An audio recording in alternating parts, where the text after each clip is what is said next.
2018년 지방선거 때 TV토론입니다. 형님을 정신병원에 강제 입원시키려 했다는 상대 후보의 질문에 이재명 경기지사는 그런 일 없다 이렇게 답변을 했습니다. 자신이 지시했다는 부분을 쏙 빼고 거짓을 말하는 것입니다. 이것이 허위사실 공표에 해당하느냐?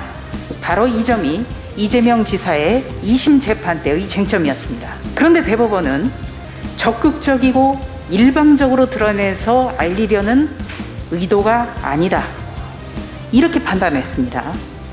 이런 대법원의 판단으로 인해서 이재명 지사는 지사직을 유지할 수 있었고 또 대선의 최대 걸림돌도 제거할 수가 있었습니다. 당시 최선임 대법관은 권순일 대법관이었습니다. 권순일 대법관은 유무죄가 동수인 상황에서 무죄 의견을 내서 판결에 결정적인 영향을 미쳤다고 알려져 있습니다. 권순일 대법관은 대법관 퇴직 후에 이 대장동 개발 사업과 아주 밀접한 영향이 있는 화천대유의 자문 변호사로 활동을 했고요. 2015년에 전북 익산시장에 선거법 위반 혐의 재판 선고가 있었어요. 이것도 똑같이 TV토론에서의 허위 사실을 공표했다는 의혹이었습니다.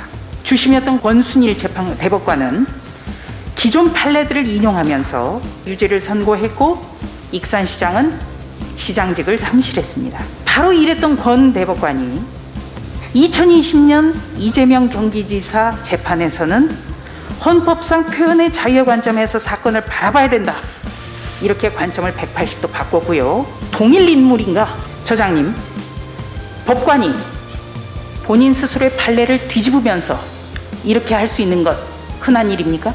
제가 말씀드리기는 국민의힘 조수진 의원입니다.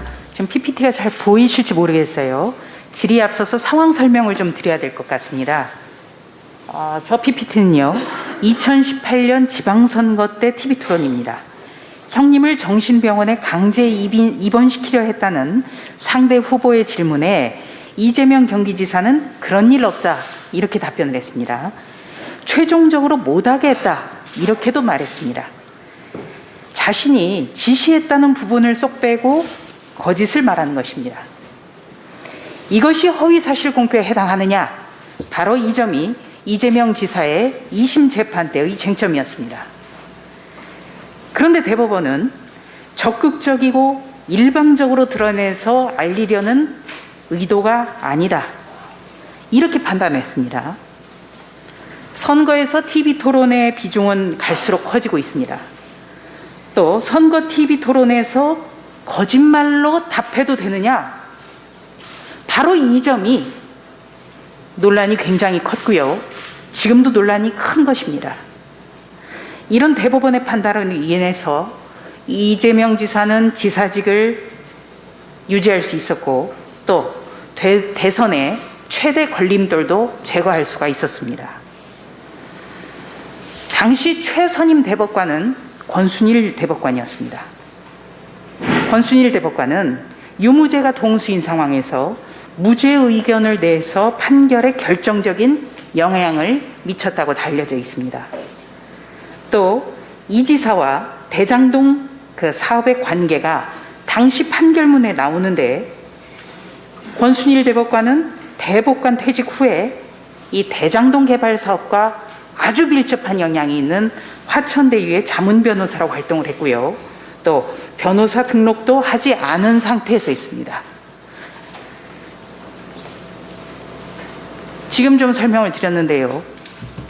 재판거래, 사법농단 이런 것이 바로 전대미문의 재판거래요 사법농단이다 이런 지적이 굉장히 많습니다. 처장님, 대법원과 처장님은 지금 이 사태를 어떻게 보고 계십니까?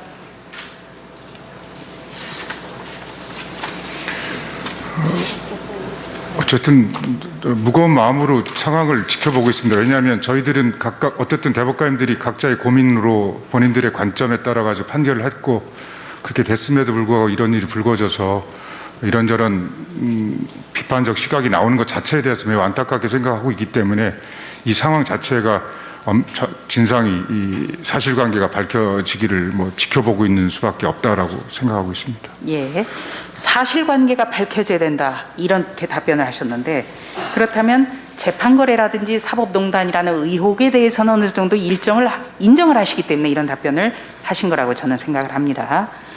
자, 다음 CG 준비됐으면 좀 보여주실까요? 제가 이 판결을 준비한 이유는 바로 이재명 지사의 사건과 내용은 판박이에요. 그런데 결론은 정반대입니다. 주심 이 재판관은요, 권순일 대법관으로 동일 인물입니다. 그리고 선거에 있어서 TV 토론과 관련한 재판이었습니다. 2015년에 전북 익산 출신 익산시장의 선거법 위반 혐의 재판 선고가 있었어요. 이것도 똑같이 TV 토론에서의 허위 사실을 공표했다는 의혹이었습니다. 주심이었던 권순일 대법관은 기존 판례들을 인용하면서 발언 내용이 허위 사실임을 미필적으로나마 인식했다 이러면서 유죄를 선고했고 익산시장은 시장직을 상실했습니다. 바로 이랬던 권 대법관이 2020년 이재명 경기지사 재판에서는 헌법상 표현의 자유의 관점에서 사건을 바라봐야 된다 이렇게 관점을 180도 바꿨고요. 또 언론과의 인터뷰에서는 검사가 TV 토론의 녹취록을 가지고 기소하는 것은 과잉사법이다 이렇게까지 밝혔습니다. 저는 이런 모습을 보면서 동일 인물인가? 두 사건의 재판을 했던 분이 같은 분인가? 이런 생각까지 지울 수가 없습니다. 처장님, 법관이 본인 스스로의 판례를 뒤집으면서 이렇게 할 수 있는 것 흔한 일입니까?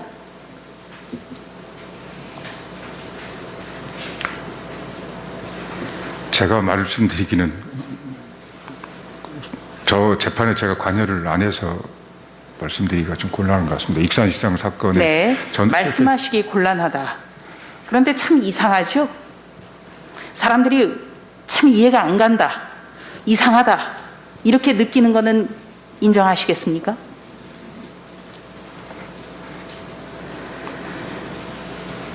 네, 답변을 못 하시는군요. 곤혹스럽다는 얘기시겠죠. 자, 재판연구관, 그동안 대법원은 이 TV 토론에서의 허위 발언, 거짓 발언 엄정하게 처리를 해왔습니다. 한 언론 보도를 보면요, 재판연구관들이 기존 판례에 따라서 유죄 판결 취지의 보고서를 작성했지만 권순일 대법관의 무죄 주장에 따라서 보고서를 재차 만들었다 이렇게 보도가 나왔어요. 사실입니까? 계속 반복되게 말씀을 드려서 좀 사실입니까? 죄송한데요. 저는 그 재판에 이르는 과정에 대한 어떤 말씀을 드릴 수가 없습니다. 예, 사실이냐 아니냐라고 대답을 하시면 되는데 곤란해하십니다. 이것도 좀 이상하지요. 자, 권 전 대법관은 요약 보고서만 봤다 이런 주장도 했습니다만 법조계에서는 요약된 보고서만 해도 합의 논문 한 권 분량이다, 누락될 일이 없다, 이렇게까지 이야기를 하고 있습니다. 그래서 권순일 전 대법관의 행적이라든지 여러 가지 정황상 모종의 재판 거래가 이루어진 것 아니냐라는 의구심은 더 커질 수밖에 없습니다. 1분 더 주시고요. 처장의 견해는 어떠십니까? 그 전합의 재판의 과정에 대해서는 제가 이제 말씀드릴 수는 없고요. 어쨌든 일반론으로 말한다면은 그 전합에서 모든 대법관님들이 진지하게 논쟁하면서 얻은 결론이고 그것은 판결문에 나타났다라고 말씀드리는 것 이외에는 드릴 말씀이 없다는 걸 좀 이해해 주셨으면 고맙겠습니다. 죄송하지만 이해가 안 가요. 권 전 대법관 마이크 스위치를 누르고 하십시오. 네. 권 전 대법관의 재판거래 의혹 자료 요구에 대해서 대법원은 이렇게 연락을 해왔습니다. 재판 합의 내용은 비공개 상황이다, 이렇게 일관하고 있는데요. 이른바 사법권 남용 의혹 당시에 법원행정처는 검찰 수사에 전면적으로 자료를 개방한 바 있습니다. 이것도 참 이상해요. 자, 대법관과 정치인이 재판을 거래했다면 이것은 정말 깜짝 놀라. 여기에 대해서 전해를 좀. 저는 계속 말씀드리지만 일반론 말씀드릴 수밖에 없습니다. 예. 모든 법관들이 재판을 함에 있어서 헌법과 법률을 의식해서 본인들의 양심에 따라서 심판할 것이라고 믿음을 갖고 있습니다. 헌법과 법률을 위해서 재판을 한다는 믿음이 지금 깨지고 있기 때문에 아쉽죠. 이상입니다. 네, 수고하셨습니다. 다음은 송기헌 의원님 질의하시겠습니다.